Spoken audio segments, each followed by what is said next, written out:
လာပါတဲ့အမျိုးသမီးနေရောက်ဟာတကောက်ရအချိန်မှာတင်ချိုင်းကုန်းတွေကိုရောက်လာပြီးမြေကျင်းတွေလိုက်တူးနေကြပါတယ်။ကျင်းပေါင်းများစွာတူးပြီးတဲ့နောက်မှာတော့သူတို့အပူတပီချဖွေနေတဲ့အရာကိုတွေ့ဆွာခဲ့ပါပြီ။အဲ့ဒါကတော့ဝန်သန်ခွန်ကအပြီးထည့်ထားတဲ့ငွေအိတ်ကြီးတစ်အိတ်ပါ။သူတို့နှစ်ယောက်ဖြိုးဖြိုးရွှင်ရွှင်နဲ့ပြန်ဖို့ပြင်နေတော့မှာပဲဇယ်လန်ကအစာနဲ့ပြန်စားပါတယ်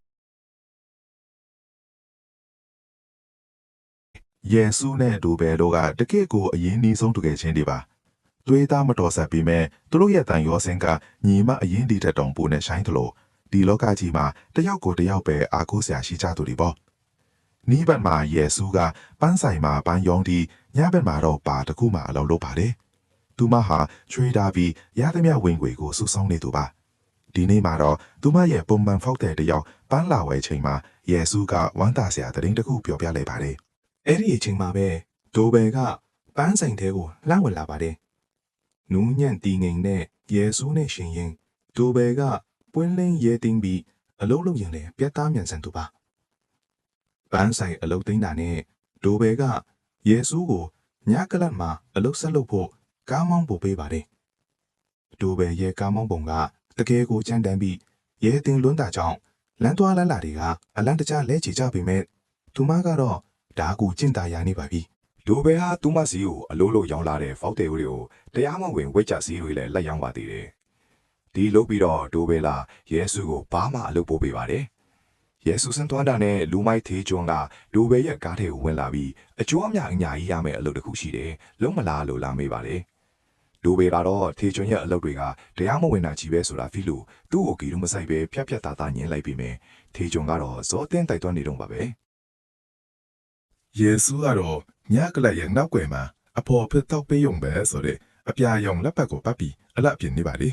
။ဆိုင်ရဲ့ထိတ်တန်းတယောက်ဖြစ်တဲ့အတွက်တခြားမိန်းကလေးတွေရဲ့ငနာလိုမှုကိုလည်းသူမှတ်ခံရတာပေါ့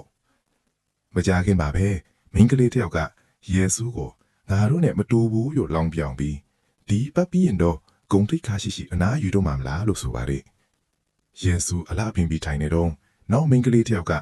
ဒီနေ့မင်းကြီးအားသာရုပ်ဆိုးလိုက်တာလို့ပြောပြီးမဲ့ယေစုကစိတ်မဆိုပဲသူမကိုသူမဘယ်လိုရုပ်ပေါက်နေလဲဆိုတာကြည့်ဖို့ဖုန်းကင်မရာကိုဖွင့်ပြလိုက်ပါလေအဲ့ဒီချိန်မှာပဲမန်နေဂျာစီကို message ရောက်လာပြီး big boss တယောက်ဆိုင်ကိုလာတော့မယ်လို့အသိပေးပါလေဒီတထေဟာဖိလစ်ပိုင်မှာပိုက်ဆံအများကြီးရှာနေခဲ့ပြီးကိုရီးယားကိုပြန်လာက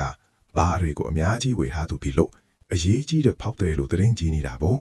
ဒါပေမဲ့တထိန်ထိုရောက်လာတဲ့အခါမှာတော့သူကရှေ့မှာရှိတဲ့ညှိုးနွမ်းနေတဲ့ပန်းတွေကိုဖယ်ခိုင်းပါတယ်သူဟာယာယာကိုစနစ်တကျရှိမှကျဉ်တတ်တဲ့ယောဂရှိသလိုမင်းကလေးတွေကိုလည်းအနာကတ်မခံပါဘူး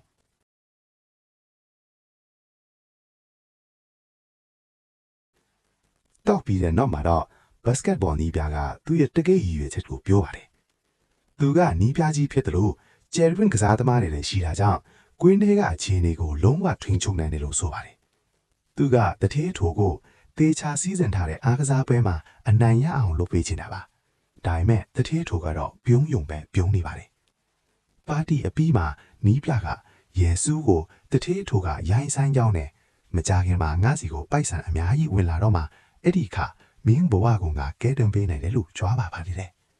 ယေစုကတော့ဝတ္တရားအရာပဲတုံပြန်ပြီးဆိုင်ကဘော်ဒီကားတွေကိုသူ့ကိုအမြန်ပို့ခိုင်းလိုက်ပါတယ်တစ်ဖက်မှာလည်းဒိုဘဲကဘတ်စကတ်ဘောလောင်းကစားဆိုင်တစ်ခုမှာပတ်စံနေနိုင်နေပါတယ်အဲ့ဒီအချိန်မှာယေစုရဲ့မိုးနေတဲ့လုတ်ဖော်ကွိုင်းဘက်ကကားပေါ်တလာပါတယ်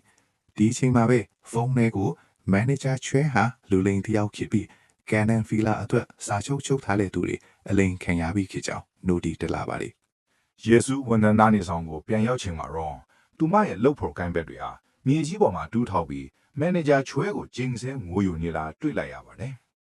မန်နေဂျာချွဲဟာမင်းကလေးတွေကိုကန်နန်ဘီလာတွေဈေးပေါ်နဲ့ရမယ်လို့လိန်ပြီးသူတို့ရဲ့စုဆောင်းငွေတွေကိုယူသွားခဲ့တာပါယေစုဟာတိုးသားကကြီးနဲ့မန်နေဂျာချွဲကိုတွားရှာဖို့လုပ်ပေမဲ့မန်နေဂျာချွဲကကိုတတ်တယ်တွားခဲ့ပါပြီပတ်စံတွေအကုန်ဆုံးရှုံးသွားတဲ့နောက်ယေစုနဲ့ဒူးဘယ်တို့ဟာဒေါသတကြီးနဲ့နာယီအိမ်ကအလူငွေတစ်တာကိုတွားလူခဲ့ကြပေမဲ့အဲ့ဒီငွေကယေစုရင်းနှီးထားတဲ့ငွေတွေနဲ့ရှင်ဘာမှမဟုတ်ပါဘူးယေစုကတော့နောက်ဆုံးထပ်ပေါက်အနေနဲ့ပန်းဆိုင်ကိုပေါင်းနှံ့ဖို့ဆုံးဖြတ်လိုက်ပါတယ်နောက်တနေ့မှာသူမစီကိုတင်ပြီးအလုတ်သွားချိန်မှာတော့ဖုန်းထဲကိုဘန်နာ message ရောက်လာပါတယ်သူမပန်းဆိုင်ပေါင်ပြီးရထားတဲ့ပတ်စံတွေအကုန်လုံး အလွှဲပြောင်းလွတ်ခံလိုက်ရတာပါဒိုဘယ်ပဲသူမရဲ့ password ကိုတိတာကြောင့်ယေစုကအိမ်ကိုဒေါသတကြီးပြေးသွားပါတယ်အိမ်ရောက်တော့ဒိုဘယ်ကအဲ့ဒီပတ်စံတွေကို online လောင်းကစားမှာအကုန်လောင်းလိုက်တာတွေ့ရလို့ယေစုတယောက်ဒေါသနဲ့မူးမေမတထိသွားပါတယ်ယေစုလည်းဘာမှမတတ်နိုင်တော့ပဲပတ်စံတွေပြန်ရပါစေလို့ပဲစူးတောင်းနေရပါတယ်ရလက်ကတော့နိုင်ခဲ့ပါတယ်ဒါပေမဲ့နိုင်တဲ့ပတ်စံကိုထုတ်ဖို့လုပ်ချင်မှာတော့ online site ပိုင်ရှင်ကထွက်ပြေးသွားပြီးဖမ်းနိုင်ရင်ရဲခေါ်ဖမ်းလာရလို့တော့စိတ်ခေါ်သွားပါတယ်ယေစုလည်းဒိုဘယ်ကိုတကယ်ပဲလမ်းပြောက်သွားပါပြီ ဒိုဘယ်ဟာတေးချွန်စီဖုန်းဆက်ပြီးအရင်ကပြောတဲ့အလုပ်ကကန့်လန့်ချင်ရှိသေးလားလို့မေးလိုက်ပါတယ်တေးချွန်ကတော့သူတို့ကိုလောင်ပြောင်ပြီးမျက်နှာချင်းဆိုင်စကားပြောဖို့ခေါ်လိုက်ပါတယ်အဲ့ဒီအချိန်မှာတေးချွန်ကညကလလုပ်ငန်းကိုပါလွှဲယူလိုက်ပြီးယေစုကိုဧည့်သည်တွေနဲ့အဖော်လိုက်ပေးဖို့အတင်းချက်ခိုင်းစေပါတော့တယ်နောက်တစ်ဖက်မှာတော့တေးချွန်နဲ့ဘားတဲ့ကလူတချို့စကားပြောနေကြတာကိုတွေ့ရပါတယ်အဲ့ဒီအချိန်မှာဒိုဘယ်ကနားထောင်နေတဲ့မန်နေဂျာချွဲဟာ1တန်း900တန်နဲ့ငွေမဲတွေကိုတိတ်တဆိန်ဝတ်ထားတယ်ဆိုတဲ့လူဝက်ချက်ကိုတည်သွားပါတယ်တေးချွန်ကလည်းဒီငွေတွေကိုခိုးဖို့ကြံစီနေတာပါဒိုဘယ်ကတေးချွန်စီကနေလိပ်စာပါတဲ့အိတ်အမဲကိုရယူပြီးထွက်လာတယ်ပါတယ်တစ်ဖက်မှာလည်းယေစုဟာအဲ့တဲ့ထွတ်တူအာဂျူးရှိနဲ့တောက်ရင်ကနေသူ့ရဲ့မဖွဲ့မရလှုပ်တာကိုခံနေတာပါတယ်အရေးကြီးတဲ့အချိန်မှာဒိုဘယ်ရောက်လာပြီးအာဂျူးရှိရဲ့ခေါင်းကိုဝိုင်ပူလေးနဲ့ရိုက်ခွဲလိုက်ပါတယ်ဒိုဘယ်ကယေစုကိုမန်နေဂျာချွဲဟိုထားတဲ့ပိတ်ဆံတွေအကြောင်းပြောပြပြီးဒီငွေတွေကိုရရင်ငါတို့ဒီအမောင်ဘဝကနေလွတ်မြောက်နိုင်ပြီလို့စီးယုံပါတယ်ယေစုလည်းလက်စားချေဖို့လည်းလွတ်မြောက်ဖို့အတွက်ဒီအလုပ်ကိုလုပ်ဖို့ဆုံးဖြတ်လိုက်ပါတယ်သူတို့နှစ်ယောက်တတိထိုးကိုခြေရခံရင်သူ့နဲ့ရင်းနှီးရဲ့လူမိုက်မကြီးဟွမ်ဆိုးအကြောင်းကိုလည်းသိသွားပါတယ်အန်ဒီရဲ့များပေမဲ့သူတို့ဟာတတိထိုးရဲ့ဘားလေးကိုဝင်သွားခဲ့ပါတယ်ယေစုကမျက်နှာဖုံးစွပ်နီးတတိထိုးနဲ့အရာထောက်တန်းကစားနေချိန်မှာဒိုဘယ်ကအပြင်ကနေတတိထိုးရဲ့ကားကိုဝင်တိုက်ပြီးအချိန်ဆွဲပေးထားပါတယ်အဲ့ဒီအချိန်မှာယေစုကတတိထိုးရဲ့ဖုံးကိုခိုးဖန်ပြီးပိုက်ဆံဝှက်ထားတဲ့နေရာတွေကိုရယူနိုင်ခဲ့ပါတယ် နောက်ဆုံးမှာတော့ထေဂျွန်ကပတ်စံတွေကိုအတင်းချိုင်းတကူမှဝှက်ထားတယ်ဆိုတာသိသွားပေမဲ့ယေစုနဲ့ဒိုဘယ်တို့ကအရင်လှုပ်နေပါပြီသူတို့ချင်းတွေလိုက်ဒူးရင်1တန်းခွင့်ရပါတဲ့အိပ်ကိုတွေ့သွားပါတယ်ပိုပြီးအံ့ဩစရာကောင်းတာကအဲ့ဒီအောက်မှာရွှေတုံးတွေပါတဲ့တစ်တလုံးရှိနေတာပါပဲသူတို့ရွှေတုံးတွေကိုကားပေါ်တင်ပြီးထောက်ဖို့ပြင်ချိန်မှာထေဂျွန်ကရောက်လာပြီးသူတို့ကိုတိုက်ခိုက်ပါတယ်ယေစုကပပန်းနဲ့ငွေအိတ်ကိုပဲပေးလိုက်ပြီးရွှေတုံးတွေရှိနေတာကိုဖုံးကွယ်ထားနိုင်ခဲ့ပါတယ်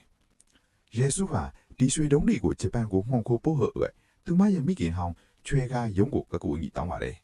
်ဒါပေမဲ့ချွေကားရုံးကတစ္ဆာဖောက်ပြီးရွှေတုံးတွေနဲ့တကယ်တော့ပါတယ်တကယ်တော့ချွေကားရုံးဟာဂူဘယ်ရဲ့အမေအရင်ကျင်နေတာပါတချီထိုကပတ်စံတွေပျောက်သွားတာတည်သွားပြီးချွေကားရုံးကိုဖိုင်းမိသွားပါတယ်ချွေကားရုံးကကတ္တရာစီကန်ထဲမှာဟွမ်ဆိုးနဲ့အတူအကြဆုံးပြီးတည်သွားခဲ့ပါတယ်ချွေကားရုံးဟာတည်တော့မှကိုတည်နေတာကြောင့်ဒိုဘယ်ကိုရွှေရှိတဲ့နေရာကိုပြပြခဲ့ပြီးဒိုဘယ်ကသူ့ဘက်တည်တဲ့လူဝဲနံပါတ်ကိုဖွင့်ပြီးရွှေတုံးတွေကိုပြန်ရယူနိုင်ခဲ့ပါတယ်ယေစုကတော့ချွဲကံရောအတွက်လက်စားချေဖို့ဆုံးဖြတ်လိုက်ပါတယ်သူတို့ဟာထေကျွန်းကိုအတုံးချပြီးတထေးထိုးကအားကစားလောင်ကစားပွဲအကြောင်းကိုသိသွားခဲ့ပါတယ်တထေးတို့ဟာသူ့ရဲ့ပိုင်ဆိုင်မှုအကောင်လုံးကိုအတင်းတင်းရှုံးမယ်ဆိုတဲ့ဘက်ကလောင်းထားတာပါယေစုတို့ကညကလကမင်္ဂလိတွေအားလုံးကိုစီးယုံပြီးတထေးထိုရှုံးအောင်လှုပ်ဆောင်ကြပါတယ်တထေးထိုဟာလောင်ကစားသူစီစဉ်ထားတယ်လို့ဖြစ်မလာတာကြောင့်စိတ်ဆိုးသွားပါတော့တယ်တထေးထိုကဒေါသတကြီးနဲ့မင်္ဂလိတွေကိုဖမ်းဆီးပြီးယေစုတို့ကိုထွက်လာအောင်ချင်းချုပ်ပါတယ်ယေစုနဲ့ဒိုဘယ်တို့ဟာမင်္ဂလိတွေကိုဖမ်းဆီးထားတာဒီတော့ရွှေတုံးတွေနဲ့အတူစက်ရုံကိုရောက်သွားခဲ့ပါတယ်ယေစုကတထေးထိုကိုရွှေတုံးတွေပါတဲ့အိတ်ကိုပြပြီးဘာကမင်္ဂလိတွေကိုလွှတ်ပေးဖို့ပြောခဲ့ပါတယ်မင်္ဂလိတွေကိုလွှတ်ပေးလိုက်တဲ့အချိန်မှာတော့ယေစုကခရီးဆောင်အိတ်ကိုဆွဲပြီးဒိုဘယ်မောင်းတဲ့ကားပေါ်ကိုအမြန်တက်လိုက်ပါတယ်တထေးထိုနဲ့ယေစုတို့နင်းရောက်တိုက်ခိုက်ရင်တထေးထိုနဲ့ရွှေတုံးတွေပါတဲ့အိတ်ကိုပါကတရယာစီကန်တင်ပင်ချလိုက်ပါတယ်တကယ်တော့အိတ်ထဲမှာရှိနေတာကရွှေတုံးတွေမဟုတ်ပဲအမိုက်တွေနဲ့ကြောက်ခဲတွေထင်နေတာပါယေစုနဲ့ဒိုဘယ်တို့ကြိုတင်စီစဉ်ထားတဲ့အကွက်ပါသူတို့ဟာရွှေတုံးတွေကိုတခြားလုံခြုံတဲ့နေရာမှာဝှက်ထားခဲ့ပြီးတထေးထိုကိုတော့အချိန်ဆွဲဖို့အတွက်အတုနဲ့လှည့်စားခဲ့တာပါနောက်ဆုံးမှာတော့ယေစုနဲ့ဒိုဘယ်တို့နှစ်ယောက်အဝီးကိုလမ်းထွက်သွားရင်းနဲ့အဆုံးသတ်ခဲ့ပါတယ်